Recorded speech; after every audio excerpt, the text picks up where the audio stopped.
বিদেশিদের সাথে স্পেশালি পশ্চিমাদের সাথে ইউরোপ আমেরিকার সাথে আওয়ামী লীগ সরকারের সম্পর্ক নিয়ে সরকার এক ধরনের লুকোচুরি খেলছে।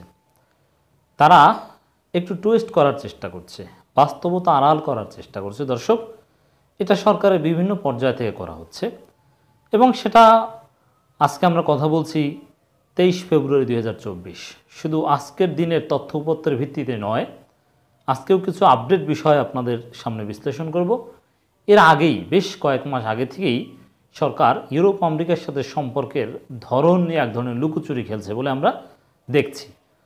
জনগণকে ভিন্ন কিছু বোঝানোর চেষ্টা করছে। এমনিতেই সরকারকে অভিনন্দন ক্রয় করে সেল করতে হচ্ছে, তার মধ্যে আবার বাস্তবতা ভিন্ন খাতে প্রবাহিত করার চেষ্টা করা হচ্ছে। যেমন জো বাইডেনের চিঠিকে সরকার ভুল ব্যাখ্যা দিয়ে অন্য কিছু বোঝানোর চেষ্টা করেছে, যদিও আমরা তার রহস্য উদ্ঘাটন করেছিলাম যে জো বাইডেন আসলে কি বোঝাতে চেয়েছেন আর সরকার কি বুঝিয়েছে। সরকার সম্পূর্ণ ভুল ব্যাখ্যা দিয়েছিল।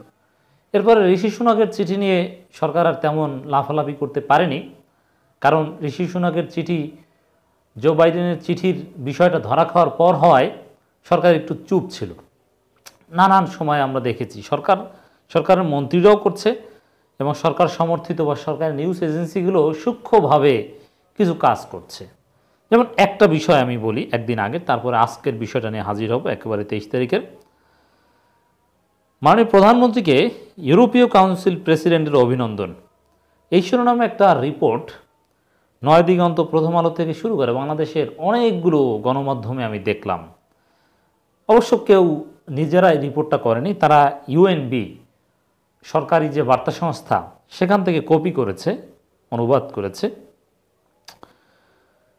সেখানে নিউজটা এরকম শুরু করা হয়েছে, টানা চতুর্থবারের মতো প্রধানমন্ত্রী পদে পুনর্নির্বাচিত হয় প্রধানমন্ত্রী শেখ হাসিনাকে অভিনন্দন জানিয়েছেন ইউরোপীয় কাউন্সিলের প্রেসিডেন্ট চার্লস মিশেল। অথচ চিঠি সম্পর্কে এই ইউএনবি যতটুকু পাবলিশ করেছে বা নয় দিগন্ত, প্রথম আলো বা এইসব পত্রিকা যতটুকু এসেছে, সেখানে অভিনন্দন শব্দটা আমরা কোথাও পাইনি। এর মানে চিঠি আসলেই সেটাকে অভিনন্দন বলা হচ্ছে বলে মনে হচ্ছে। হ্যাঁ, এই চিঠি হয়তো আরও বড় চিঠি, কিন্তু বিস্তারিত চিঠি সরকার জানে, আমরা দেখিনি। কিন্তু যতটুকু গণমাধ্যম প্রকাশ করেছে সেখানে অভিনন্দন শব্দটা নেই। অভিনন্দন তো নেই, বরং চিঠির শেষের দিকে যেসব কথাবার্তা রয়েছে সেটা কার্যত সরকারের প্রতি এক ধরনের চাপ। ইউরোপীয় কাউন্সিলের প্রেসিডেন্ট বলেন, বাংলাদেশের সাথে আমাদের দীর্ঘমেয়াদী অংশীদারিত্বের কাঠামোর আওতায় বাংলাদেশ সরকারের সাথে গণতন্ত্র, মানবাধিকার ও আইনের শাসনের অভিন্ন অগ্রাধিকারগুলো সমুন্নত রাখতে এবং আমাদের সম্পর্কের ভিত্তি উন্নয়নে কাজ করবে। এর মানে বাংলাদেশে যেসব বিষয়ে ঘাটতি রয়েছে সেসব বিষয় একটু মনে করিয়ে দেওয়া। এটা one kind of pressure, at least soft pressure. তো দর্শক, আমরা যেটা বোঝাতে চেয়েছি এখানে, যেই চিঠিতে অভিনন্দন শব্দটা স্পষ্টভাবে নেই, অথচ চিঠি দেওয়াটাকেই অভিনন্দন বলে রাষ্ট্রীয় বার্তা সংস্থা প্রচার করছে। যদি অভিনন্দন থেকেও থাকে সেটা কেন কন্টেন্টের মধ্যে নেই, শুধু শিরোনামে বলা হচ্ছে কিন্তু চিঠির ভিতরে দেওয়া হচ্ছে না। এরকম যে কোনো চিঠি বা সিম্পল কার্টেজি বা সাধারণ সৌজন্যতা, মানে এটাকেই অভিনন্দন বা এরকম বা সম্পর্কের স্বাভাবিকীকরণ, এমনকি নির্বাচন মেনে নিয়েছে, নির্বাচন নিয়ে কোনো আপত্তি নেই, এভাবে উপস্থাপনের একটা চেষ্টা সরকার বলছে। তা আমরা তো দর্শক বললাম আসলে সরকার যাই বলুক, বিদেশিদের সাথে সাম্প্রতিক যা ঘটছে এটা পূর্বের সম্পর্কের কন্টিনিউশন। হ্যাঁ, যুক্তরাষ্ট্র বা পশ্চিমারা আপাতত ভারতের কারণে বা ভারতের বিভিন্ন কমিটমেন্টের কারণে চীনা বলয় থেকে বের করে আনার তেমন কোনো পদক্ষেপ নিচ্ছে না, কিন্তু নির্বাচনকে বৈধতা দিয়েছে, নির্বাচনকে স্বীকৃতি দিয়েছে, সব ঠিক হয়ে গেছে এরকম নয়। আমরা বারবার বলছি যে আসলে যে কোনো, এমনকি মিলিটারি গভর্নমেন্ট, ফুললি আনডেমোক্রেটিক গভর্নমেন্টও যদি আসে তাদের সাথেও এনগেজমেন্ট চালিয়ে যাবে, তাদের সাথেও হ্যান্ডশেক করবে, তাদের সাথে বসবে, তাদের আহ্বানে রাষ্ট্রীয় প্রোগ্রামে আসবে, সেলফি তুলবে। ইট ডাজন্ট মিন দ্যাট তারা নির্বাচন ব্যবস্থা নিয়ে কোনো আপত্তি তুলছে না বা ভবিষ্যতে সুষ্ঠু নির্বাচন, মানবাধিকার এই বিষয়ে কিছু বলবে না। যেমন যুক্তরাষ্ট্র, তারা তো ভিসা নীতি থেকে পিছু হটেনি, তারা তো র্যাবের উপর স্যাংশন উইথড্র করেনি, এমনি তারা মোটেও নর্মালাইজড হয়নি। জাস্ট বড় কোনো পদক্ষেপ আপাতত নিচ্ছে না বা এখন পর্যন্ত নেয়নি 7 জানুয়ারি নির্বাচনের পর, এতটুকুই। দর্শক, এখন আমি আলোচনা করব মাননীয় প্রধানমন্ত্রী তিনি একটা সংবাদ সম্মেলনে দীর্ঘ বক্তব্য দিয়েছেন। তার কয়েকটা পয়েন্ট নিয়ে একটু আমরা আলোচনা করব। বাংলাদেশের নির্বাচন নিয়ে কেউ উদ্বেগ প্রকাশ করেনি, মাননীয় প্রধানমন্ত্রী বলছেন। কোনো কোনো গণমাধ্যম এটা আবার অন্যভাবে রিপোর্ট করেছে। কেউ বলছে ইউরোপের কেউ নির্বাচন নিয়ে আমাকে কিছু বলেনি। এটার জবাবে আমরা বলতে চাই, আসলে প্রধানমন্ত্রী ইজ প্রাইম মিনিস্টার, প্রধানমন্ত্রী, তাকে সম্মান করতেই হবে। যেমন যারা আওয়ামী লীগ করে না বাংলাদেশে, বা আমরা যারা সরকারের সমালোচনা করি, আমরা তো প্রধানমন্ত্রীকে সর্বোচ্চ সম্মান দিয়ে কথা বলি, মাননীয় প্রধানমন্ত্রী বলি। প্রধানমন্ত্রী এটা একটা পদ। প্রধানমন্ত্রী হওয়া বা নির্বাচন প্রক্রিয়া বা অন্যান্য যতই বিতর্ক থাকুক না কেন, প্রধানমন্ত্রী পদটাকে উই মাস্ট রেসপেক্ট। বিশেষ করে পশ্চিমারা এই পদটাকে রেসপেক্ট করে। অতএব তাদের যতই উদ্বেগ বা যত কিছু বলার থাকুক, এটা প্রধানমন্ত্রীকে তো ওইভাবে মুখোমুখি দেখা হয়েছে আর বলবে, এটা স্বাভাবিক প্র্যাকটিস নয়। আবার তারা দাওয়াত দিয়ে নিয়েছে, সেখানে সৌজন্যতার একটা বিষয় আছে। তো কোনো একটা প্রোগ্রামে সেখানে একটা বিশেষ লক্ষ্য উদ্দেশ্য আছে। মানে বিষয়টা এরকম নয় যে পশ্চিমাদের ইউরোপীয় ইউনিয়ন বা অন্যান্য যারা পশ্চিমারা আছে বা রাষ্ট্রদূত বা সরকার প্রধান, তাদের পৃথিবীতে মনে হয় বাংলাদেশ ছাড়া অন্য কোনো কাজ নাই। বিষয়টা এরকম নয়। বাংলাদেশের নির্বাচন বা কীভাবে নির্বাচন, এটা তাদের একটা সিম্পল অথবা গুরুত্বপূর্ণ একটা অংশ। কিন্তু এর মানে এই নয় যে একটা আন্তর্জাতিক ফোরামে বা অন্য কোনো কারণে একটা কনফারেন্স হলো, সেখানে বাংলাদেশের প্রধানমন্ত্রীর সাথে দেখা হলো আর সৌজন্যতা লঙ্ঘন করে বাংলাদেশের নির্বাচনে আপত্তি বা উদ্বেগ প্রকাশ করবে, এটা কোনো স্বাভাবিক প্র্যাকটিস নয়, স্পেশালি পশ্চিমাদের। অতএব নির্বাচন নিয়ে পশ্চিমারা আলাদাভাবে মাননীয় প্রধানমন্ত্রী যে কারণে ইউরোপে গিয়েছিলেন জার্মানিতে, ওই কারণে যাওয়ার পর সেখানে তাকে স্পেশালি উদ্বেগ প্রকাশ করবে, এটা প্রত্যাশিতই ছিল না। অতএব উদ্বেগ প্রকাশ না করে এটা কোনো অর্জন নয়, এটা স্বাভাবিক। উদ্বেগ প্রকাশ করার কথা নয়। এখানে যদি এরকম হতো যে সাপোজ ধরলাম জামাতের চাইতে খারাপ তো আওয়ামী লীগের কাছে কেউ নেই।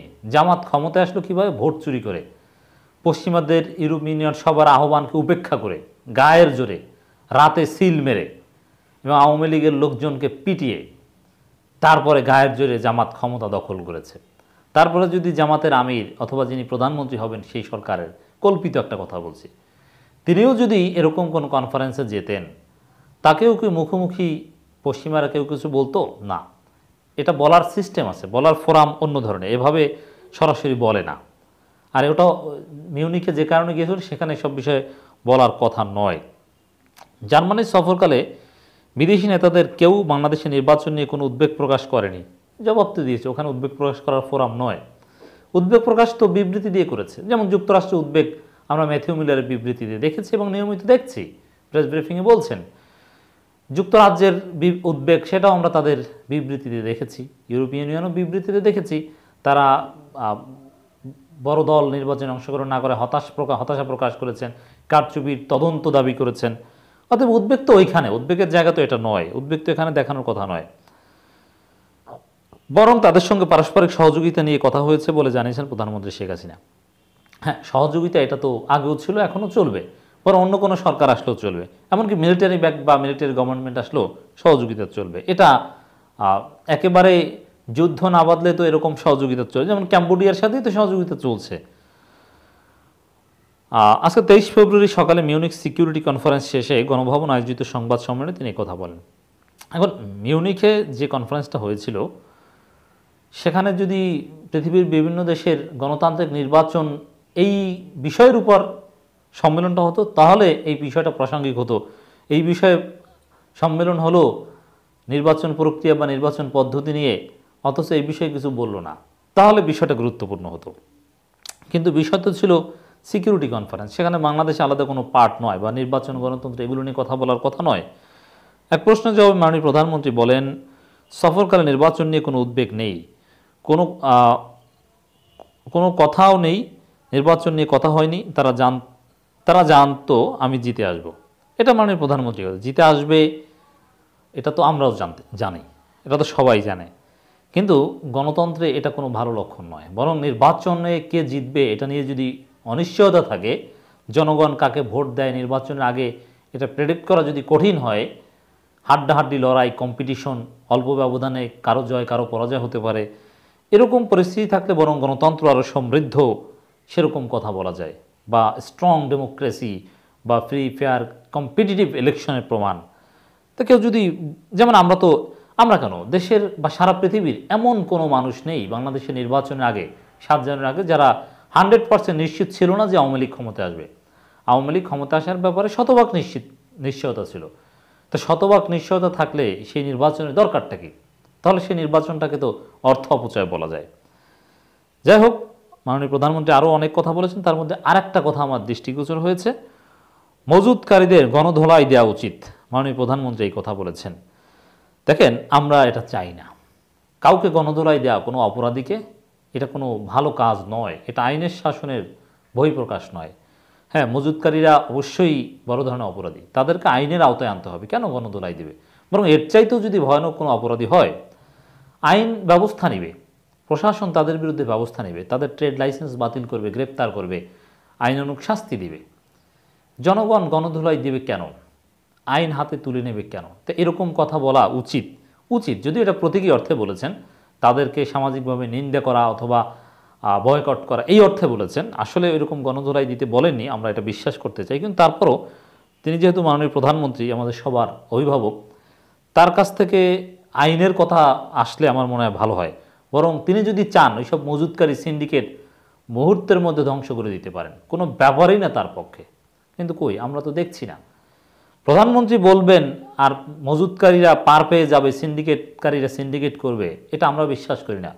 প্রধানমন্ত্রী বললে এই সিন্ডিকেট একেবারে ভেঙে যাবে, সমস্ত মজুদকারীরা ধরা খাবে, এটাই হবে, আমরা জানি, আমরা সেটাই দেখতে চাই। যাই হোক দর্শক, বুঝতে পারছেন আসলে সরকার নানান কিছু বলছে, কিন্তু বিদেশিদের সাথে সম্পর্কের ধরন এতটা সহজ নয় সরকার যতটা বা যেভাবে বোঝানোর চেষ্টা করছে। এর মধ্যে যথেষ্ট ফাঁক আছে অথবা ভিন্ন ব্যাখ্যা রয়েছে, আশা করি আপনাদেরকে বোঝাতে পেরেছি।